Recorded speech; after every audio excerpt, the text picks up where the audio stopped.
Hi everyone, Bridget here with Sacred Mothering Mondays.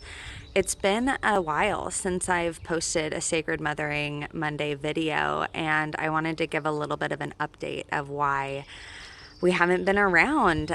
We've been in a pretty big transition over the past couple of months with moving and really diving into a new community and realizing that when you move communities, the support systems that are there become more distant. And so having to find that stability and that functioning community in that transition is really important. And it takes some time to build that. So knowing in transition where you're going is super important. And getting on building that community. And so we've been grounding into our new space.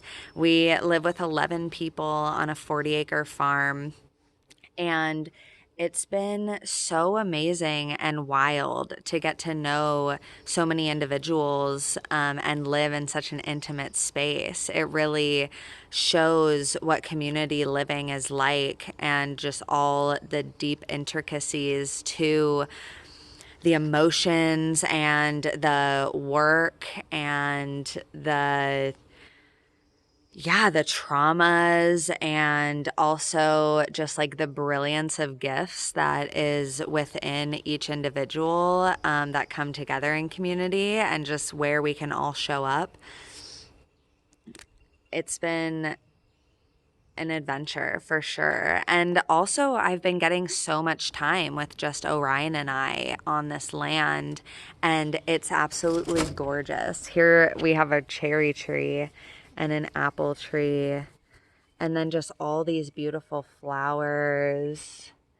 And we've been getting so much time to harvest natural medicines, and really I set the intention of learning more about plant medicines and about plants that grow in our bioregion. And I've been getting a lot of learning living here with a dear sister who is an herbalist, and it's quite amazing to receive this knowledge of information and start working really closely with new plants that I haven't been introduced to.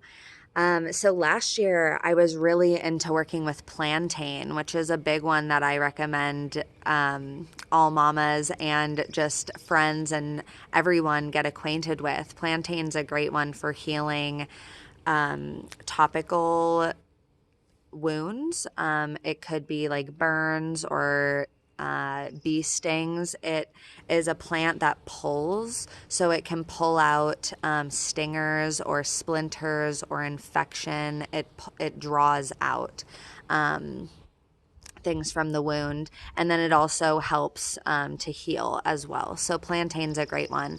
And the one that I wanted to talk about today is one I've been working really closely with in infusions and teas, and also been giving to Orion through tincture form. And I'm gonna go pick a piece so I can show you.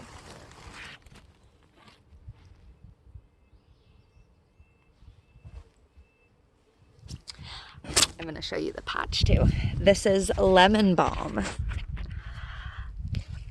Lemon balm is just such a magical plant. Not only does it smell super good, but it also works as a nervine on the nervous system.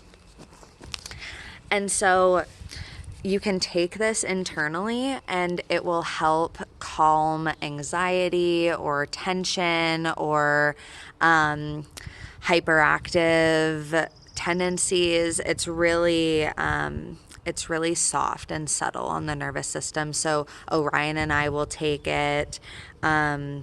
I give it to Orion if he's having a hard time falling asleep. I'll give him just a couple drops of his tincture, and it really is super helpful for us. So that's a big one that I recommend looking into. Herb Farm sells a lemon balm calm tincture, and That's like to be found in larger retail stores. And I also have a local friend who makes lemon balm tincture.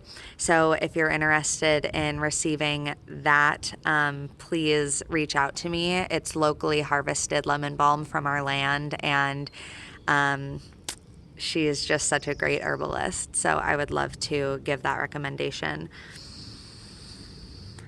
But it's also a great way for our children to be out in the yard with us, by us going out and learning about all these plants and what their values are to our bodies to keep us stable and in balance. And so I have a book recommendation as well. Plants of the Pacific Northwest Coast is a great reference guide for any plant that you want to identify. Um, yeah, it's great. It tells us all about what the species are, what the flowers look like, and it's great for identifying plants. And then you can find out if it's edible for you or not. Um, I find it to be so important that we share plants with not only ourselves, but with our children. It's essential that we know how to take care of ourselves. And if medicine is so accessible to us, literally in our neighborhood parks or on your neighbor's land, um, we should definitely know how to harvest it and what it's useful for in our bodies. Thanks for tuning in.